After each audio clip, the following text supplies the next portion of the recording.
If you want to change the world, start off by making your bed. If you make your bed every morning, you will have accomplished the first task of the day. It will give you a small sense of pride, and it will encourage you to do another task, and another, and another. And by the end of the day, that one task completed will have turned into many tasks completed. Making your bed will also reinforce the fact that the little things in life matter. If you can't do the little things right, you'll never be able to do the big things right. And if by chance you have a miserable day, you will come home to a bed that is made, that you made. And a made bed gives you encouragement that tomorrow will be better. To pass SEAL training, there are a series of long swims that must be completed. One is the night swim. Before the swim, the instructors joyfully brief the students on all the species of sharks that inhabit the waters off San Clemente. They assure you, however, that no student has ever been eaten by a shark, at least not that they can remember.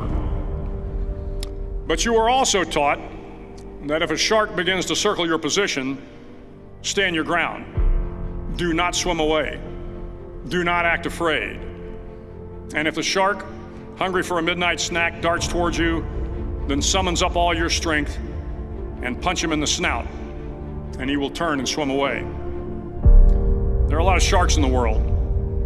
If you hope to complete the swim, you will have to deal with them. So if you want to change the world, don't back down from the sharks.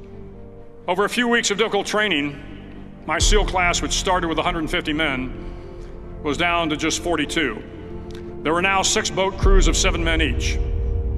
I was in the boat with the tall guys, but the best boat crew we had was made up of the little guys, the Munchkin crew, we called them.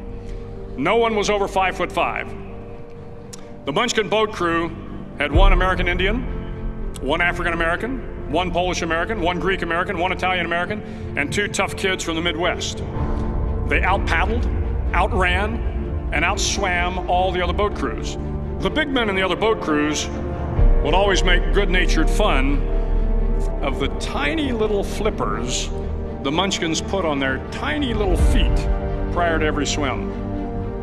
But somehow these little guys from every corner of the nation and the world always had the last laugh, swimming faster than everyone and reaching the shore long before the rest of us. SEAL training was a great equalizer. Nothing mattered but your will to succeed, not your color, not your ethnic background, not your education, not your social status. If you want to change the world, measure a person by the size of their heart, not by the size of their flippers. The 9th week of training is referred to as Hell Week. It is 6 days of no sleep, constant physical and mental harassment, and 1 special day at the Mud Flats. The Mud Flats are an area between San Diego and Tijuana where the water runs off and creates the Tijuana Sloughs, a swampy patch of terrain where the mud will engulf you. It is on Wednesday of Hell Week that you paddle down in the mud flats and spend the next 15 hours trying to survive this freezing cold, the howling wind, and the incessant pressure to quit from the instructors. As the sun began to set that Wednesday evening, my training class, having committed some egregious infraction of the rules, was ordered into the mud. The mud consumed each man till there was nothing visible but our heads.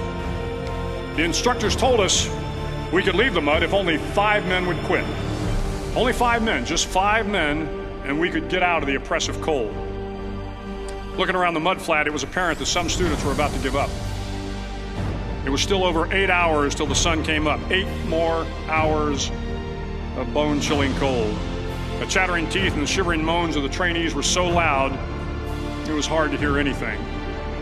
And then one voice began to echo through the night. One voice raised in song.